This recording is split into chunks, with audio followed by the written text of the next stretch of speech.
let's talk about Texas State. I need that coffee. I need that courage to talk about Texas State, especially about the 2016 Texas State Bobcats, because they were bad.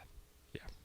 They were bad, and in a weird way, they have one of the non-Power 5 teams, with the exception of Houston's win over Oklahoma and their win over Louisville, obviously. They have arguably the best win from last year, right? That win on the road at Ohio. Ohio ended up being a good team. Mm-hmm. And they went in there and beat them in triple overtime. And we're thinking, first game out of the chute, we're thinking, holy crap. Everett Withers, man. Withers magic. Midas touch. Texas State's got it going on. And it was a fun game to watch. And that was arguably the worst thing that happened to them. Yeah, in a lot of ways, because what they were up against the rest of the way. And then expectations just went through the roof, and then all of a sudden they tumbled to 2-10. Their first double-digit loss season in program history, FBS or FCS. It was a terrible, terrible year. And you ask Everett Withers, he'll tell you it's a terrible, terrible year.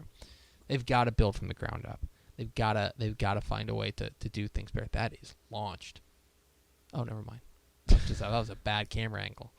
All right. So, how do they do that? How do they dig themselves out of this ditch? How do they get from being the worst team in Texas, which is what they were last year, right, to being a bowl team? Because that, I think, should be the goal, is get to your first bowl game.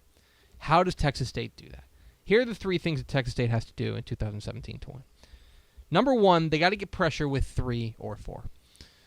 So, Texas State runs a 3-4 defense. And when you talk about a 3-4 defense, generally speaking, and you talk about like your standard rush, you're usually going to bring one of the outside linebackers, right? You're generally going to send 4. Sometimes you only send 3, but generally you're going to send 4. Here's the problem, is that it didn't matter how many guys they sent last year, they weren't getting home. It was bad. Their pass rush was really, really bad.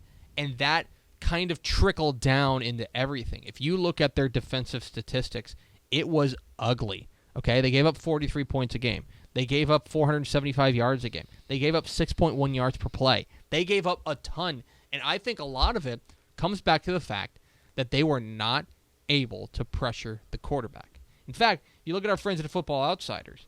Our friends at Football Outsiders do a thing where they did the adjusted sack rate, where it's saying, well, you should get a sack on that one. Maybe like the quarterback like weaseled out of it or something like that. Like anyone else could have had him. They were, and they break it down, they were especially bad. Texas State was especially bad in passing downs. Okay? Texas State was bad when you know they're passing and you can pin your ears back and go. They only sacked the quarterback 2.3% of the time. That is bad. That is dead. That is dead last in the nation in sack rate on passing downs. When you like 3rd and 6, right? Or like 2nd and 8. These are passing downs. They were really bad at that. 2.3%. I want to compare that to something, okay? Oh, good. Texas. Texas was actually really good sack rate-wise in passing down. When they were able to pin their ears back and go, they got home a lot. Yeah. Do you know how often they got home? They were 3rd in the nation. Okay. So here's the gap they have to make up, right? And I'm not asking them to be 3rd in the nation. I'm asking them to be 20th. But not 20th, but 60th. Here's perspective. Texas got a sack on a passing down 15% of the time. Wow, that is a huge difference. 7 times as much. Good Lord. As Texas State. Texas State's pass rush was horrific last year. They have to get pressure with 3 or 4, because that's the problem, is that if you blitz 11 guys, if you send all 11 guys, your sack rate's going to go up. I guarantee it. But you know what? You're also going to give up a lot of touchdowns. Right. But they have to be able to get pressure with just their 3 or 4. It's a big year for defensive ends Jordan Mitty and Ishmael Davis. They have got to get some push up front and get some pressure, because that is the key to the entire Everett Withers defense. They have to get pressure with 3 or with 4 with an outside linebacker. Excuse me. Hang in there. Number 2, find some stability up front. last year, the rushing offense last year for Texas State was also dreadful. 2.3 yards per carry is worse than the nation. 78 yards per game on the ground was worse than the nation. They were bad. They were bad running the ball, and it starts up front. You can put some on the injuries, you can put some on the running backs, but in the end, this has to start with the offensive line. I go back to our friends at Football Outsiders. Football Outsiders has, I think, a really interesting metric by which to measure offensive linemen. Because I feel like yards per carry is a little bit misleading as far as judging an offensive line. Because if you are an offensive line and you open up a hole and a guy runs 99 yards for a touchdown, right? Like, that's great, but at the same time, how much of the work did you actually do? Like, you opened up the hole, then he beat everybody because you don't want to give them the credit for, like, if he shook a man at the 40 yards down the field, you're like, okay, well, right, that you didn't have anything to do with that. So it does get a little bit skewed. The way that they do line yards is that basically they do the line yardage is more or less within 5 yards. That's what they say. They say you can control an offensive line. You could put me back there, right? And a good offensive line will get you 5 yards. You know what I mean? Because they're going to open up a hole for 5 yards because that's all you can control. Texas State was really bad in that metric on line yards because they only 2.05 line yards per carry, which is very bad. That is, I believe, dead last in line yards per carry.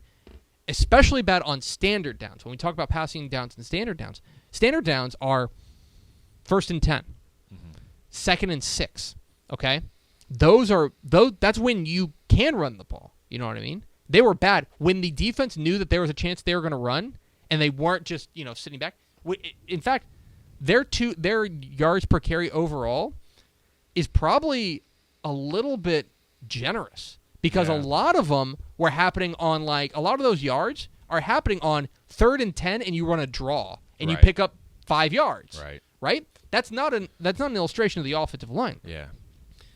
Here's I think the most damning part about the offensive line for last year. They bring back 3 starters, both their tackles and their center. They were really bad at power running, okay? We're talking 3rd down and 2, 4th down and 2, 3rd down and 1, 4th down and 1.